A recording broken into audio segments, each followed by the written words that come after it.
নমস্কার, আমি Tanushree Mitrapal, reiki master teacher. আজকে আমি যে বিষয় নিয়ে আলোচনা করতে এলাম সেটা হচ্ছে করওয়া চৌথ। এই করওয়া চৌথ হচ্ছে বিবাহিত মহিলারা তারা নিজের স্বামীর দীর্ঘায়ুর জন্য এই ব্রত বা এই পূজা করে থাকেন। তো এটি এই 2025 সালে 10 অক্টোবর শুক্রবার কিন্তু এই দিনটি পড়েছে।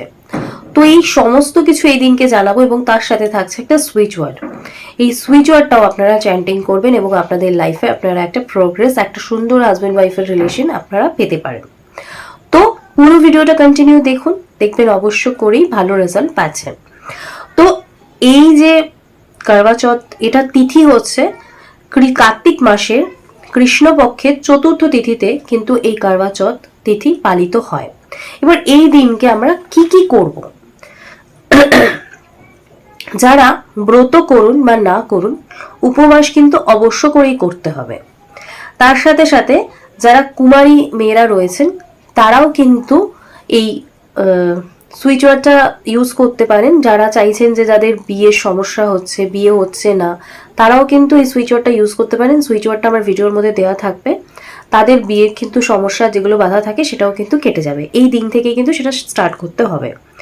তো কি করবেন? এই দিন অবশ্য করে স্নান যখন সকালবেলা করছেন মাথায় রাখবেন যে এই দিনকে চুল ভেজাতে হয় না।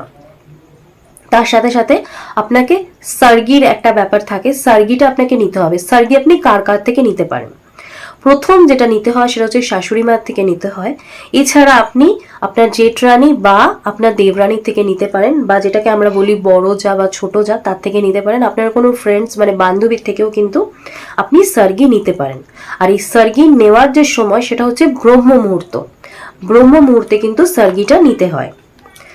আর বলে রাখি সার্গিতে কি কি জিনিসপত্র থাকে। এখানে শাড়ি থাকে, আলতা থাকে, মানে বিবাহিত মহিলারা যা যা জিনিসপত্র ব্যবহার করেন সেই সব জিনিসপত্র কিন্তু এই সার্গিতে থাকতে পারে।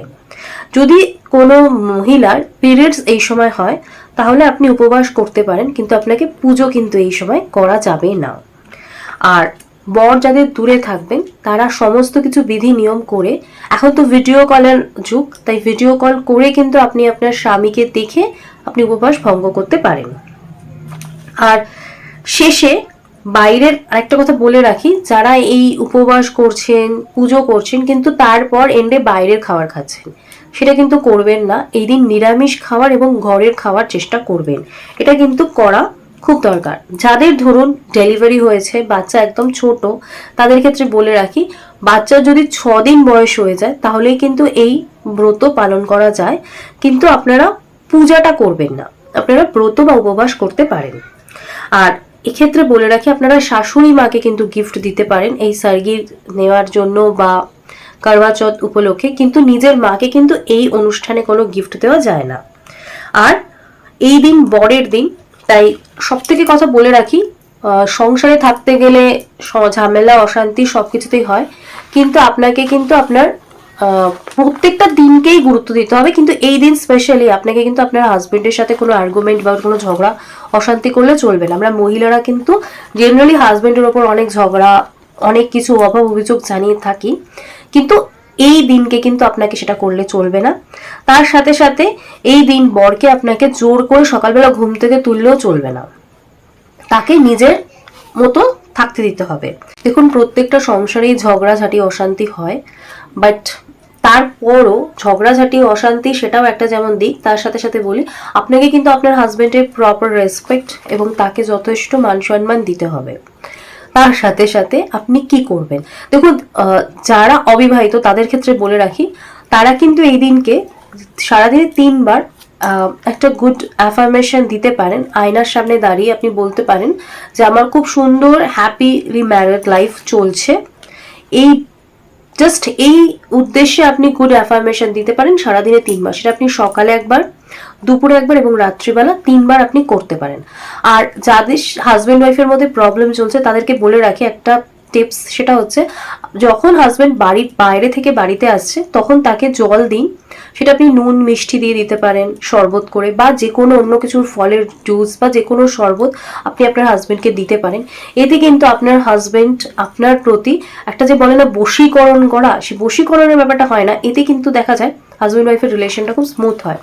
রিজনটা যদি বলেন, আপনার হাজব্যান্ড কিন্তু মঙ্গলকে রিপ্রেজেন্ট করছে, আর জল কিন্তু মন, এবং ওয়াইফকে কিন্তু শুক্রকে রিপ্রেজেন্ট করতে বলা হয়, মানে রিপ্রেজেন্ট করে।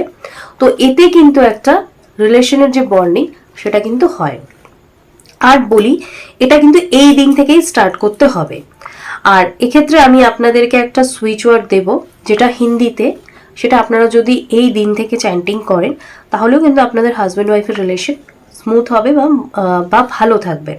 তো সেই সুইচ ওয়ার্ডটা আপনারা লিখে নিন এবং এই দিন থেকে ইউজ করা স্টার্ট করবেন, এবং তারপর থেকে অবশ্য করে 21 দিন অবশ্য করেই করতে হবে, মাঝখানে গ্যাপ দেওয়া যাবে না। আর যারা সুইচ ওয়ার্ড সম্বন্ধে জানেন না তাদেরকে বলে রাখি, আমার সুইচ ওয়ার্ডের ভিডিওর লিঙ্ক আমি ডেসক্রিপশন বক্সে দিয়ে রাখবো, আপনারা কাইন্ডলি একটু দেখে নেবেন, তাহলে আপনারা বুঝতে পারবেন যে সুইচ ওয়ার্ডটা কি। তো এই যে সুইচ ওয়ার্ডটা আমি দেবো সেটা হিন্দিতে, সেটা হচ্ছে আকর্ষণ সাথ শুক্র প্রেম। এই যে সুইচ ওয়ার্ডটা স্ক্রিনে দেওয়া রয়েছে, আপনারা এটা ইউজ করুন এবং দেখবেন এই দিন থেকে স্টার্ট করুন, মাঝখানে 21 দিনের মাঝখানে কোনো গ্যাপ দেবেন না, এবং দেখবেন যাদের রিলেশনের প্রবলেম রয়েছে, মনে একটা কষ্ট রয়েছে, তারা দেখবেন সেটা সুন্দরভাবে কাটিয়ে উঠতে পারছেন এবং সুন্দরভাবে হ্যাপিলি মানে ম্যারিড লাইফটা লিড করতে পারছেন। তো আজকে আমি আলোচনা এখানেই শেষ করছি। আশা করছি আমার ভিডিও আপনাদের ভালো লাগছে। যদি ভালো লাগে প্লিজ আমাকে সাপোর্ট করবেন আর আমার চ্যানেলটা সাবস্ক্রাইব করে লাইক কমেন্টস করে নেবেন। তো আজকে আমি আলোচনা এখানেই শেষ করলাম। সকলে সুস্থ থাকবেন, ভালো থাকবেন, নমস্কার।